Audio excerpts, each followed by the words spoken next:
Hi everyone, this is Tanvi Nasir, welcoming you to another episode of Leadership Biz Cafe, brought to you by Tanvi Nasir Leadership, our leadership firm that offers both keynotes and corporate training events on various leadership topics like leadership development, organizational culture, and empowering employees.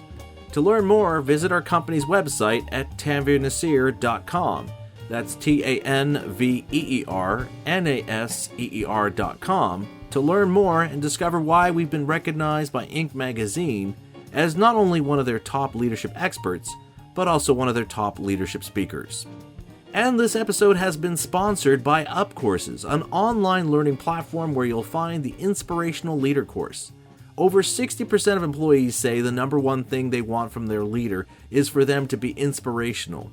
Through this online course, you'll learn in just 6 weeks how to boost employee performance by being that inspirational leader they're hoping you'll be. In addition, UpCourses is offering an exclusive discount to Leadership Biz Cafe listeners of $300 off the regular price. That's a savings of 40%. So go to courses.upcourses.com, that's courses.uppcourses.com, and enter the promo code Tanvir Coupon. That's TANVEERCOUPON to get $300 off this online leadership development course that will help you learn to be revered, remembered, and deliver results as that inspirational leader you have locked inside. And with that, let's dive into today's episode where I'll be serving you another Leadership Espresso shot.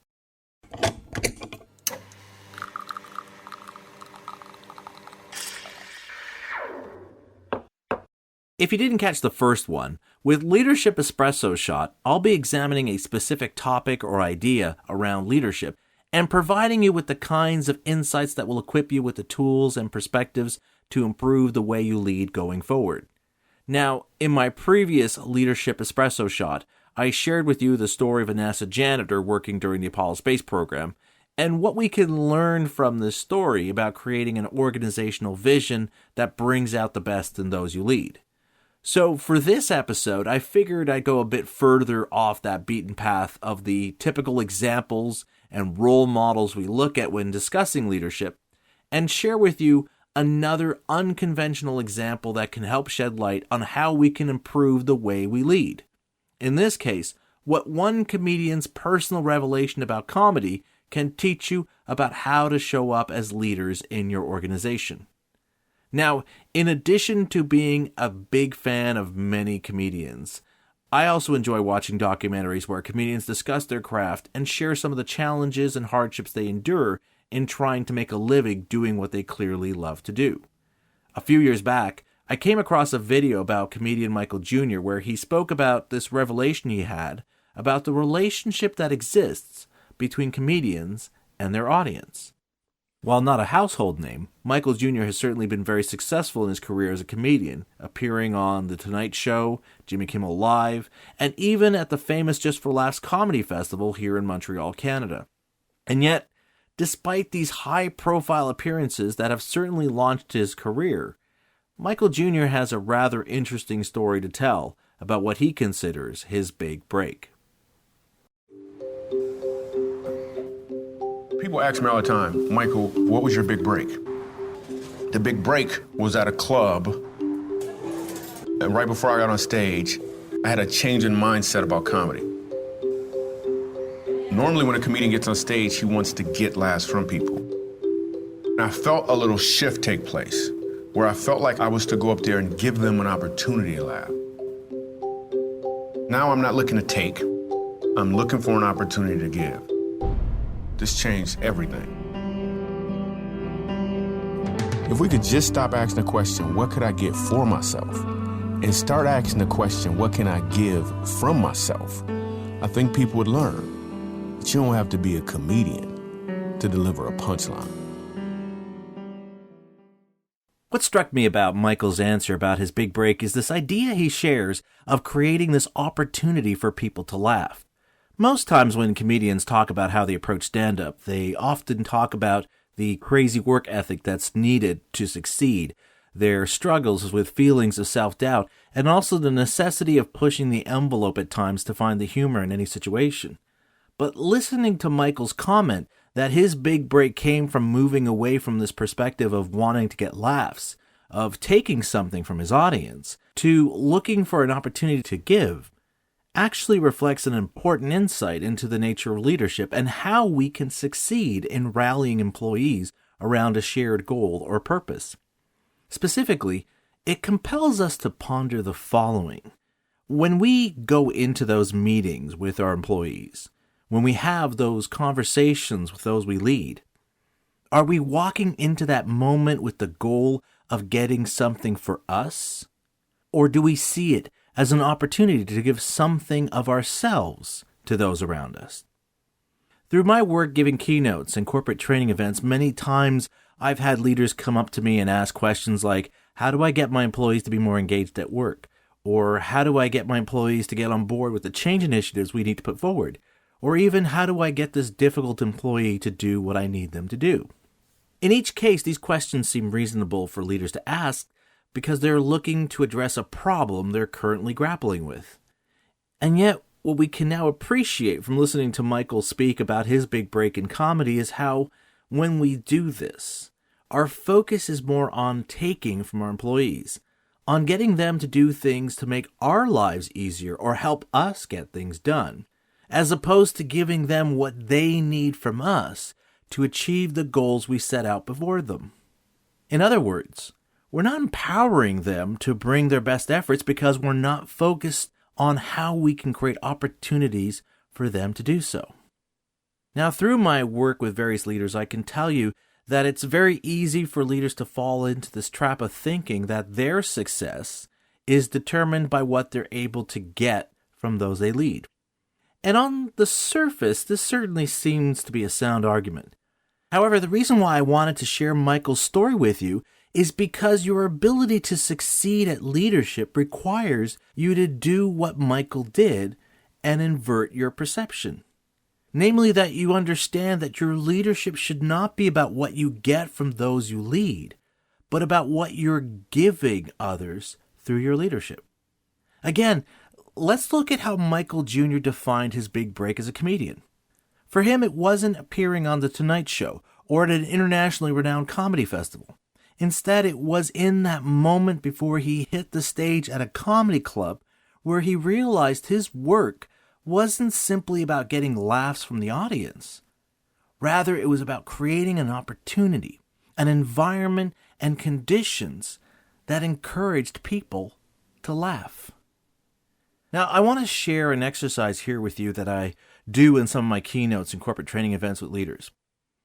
I want you to think about one of those successful leaders you look up to, or who you regularly read about to gain insights on how to improve the way you lead. I want you to think about not only how others write or describe their leadership, but how these leaders themselves describe what they did or what they accomplished. Every time I do this with leaders, we always find the same result. No matter where in the world they were from or in which field they operated in, the achievements these successful leaders are admired and honored for have nothing to do with what they gained or collected. Instead, what makes them leaders who we look up to and aspire to become in our own way is how they gave of themselves to help those they lead to achieve something that all of us long for and need, to feel a sense of purpose and meaning in what we do, to know that the work we're doing, the contributions we're making matters, that it makes a difference, and hopefully in some way might also help make our world a little better than it was before. That successful leader that you admire and look up to as an example of exceptional leadership understood that the real strength leaders have is not found in what they amass, but in what others sow from the seeds they plant. What I mean by this is that if you want to be as successful as these leaders you admire, you need to recognize that the value you should be creating through your leadership is not what you get from your employees. Rather, it should be defined by the opportunities that we create for our employees to contribute their talents, creativity, and insights to a purpose that's bigger than ourselves. This is why successful leaders consistently attract the best talent. People can see these leaders are not driven by personal gain, by what they want to get from others. Rather, they're motivated to find ways to help others do meaningful, purpose-led work.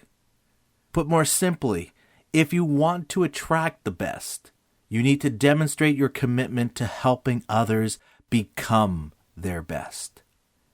In fact, this shift in perspective is also what's necessary for us to no longer look at the way we lead from a mindset of scarcity, and instead shift towards a mindset of abundance, where change and adaptation to today's realities is no longer through the lens of a zero-sum game.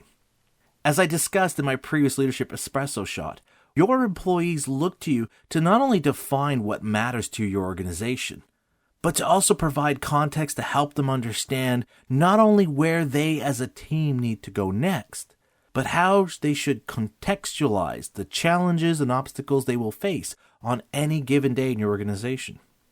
By shifting your focus from what you get to what you can give, you can better appreciate how you show up in those daily interactions so you can build and nurture relationships with those you lead by creating a bond that tells others you are there because you want all of us to succeed.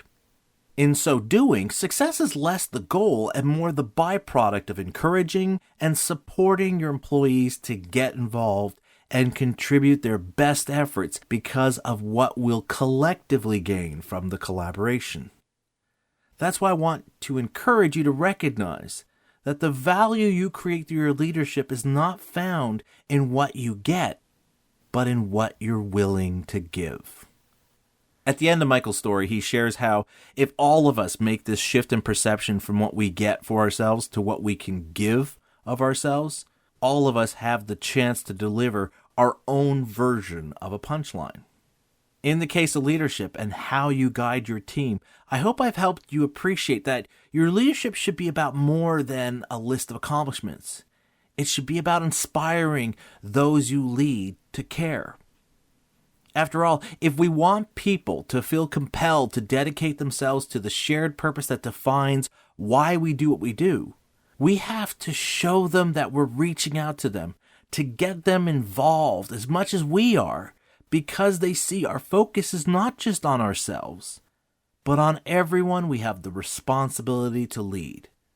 And with that, I not only deliver my punchline, but my serving of another Leadership Espresso shot.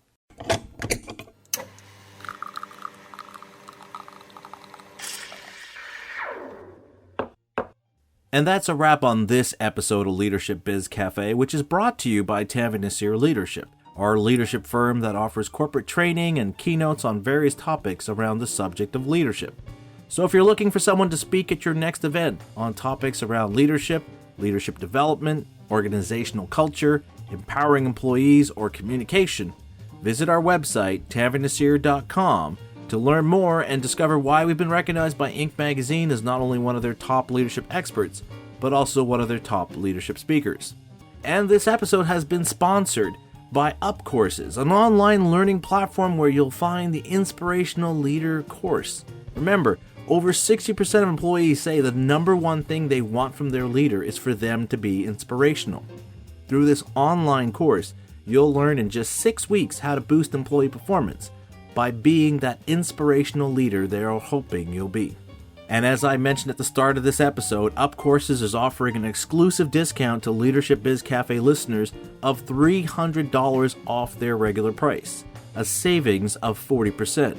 So go to courses.upcourses.com, that's courses.uppcourses.com, and enter the promo code TANVER Coupon. That's TANVERCOUPON to get $300 off this online leadership development course that will help you learn to be revered, remembered, and deliver results as that inspirational leader you have locked inside. Now, if you have any questions or comments, please drop me a note through the contact form on my website. And don't forget to subscribe, rate, and review my podcast on Google Podcast, Apple Podcast, or iTunes, Stitcher Radio, or wherever you find and listen to this show. And don't forget, you can now also listen to the show on Spotify as well. You can find links to subscribe to these platforms on the podcast page at tanvinasir.com/LBC. That's TANVERNASEER.com/LBC. And with that, I'm Tavi Nasir, and you've been listening to Leadership Biz Cafe.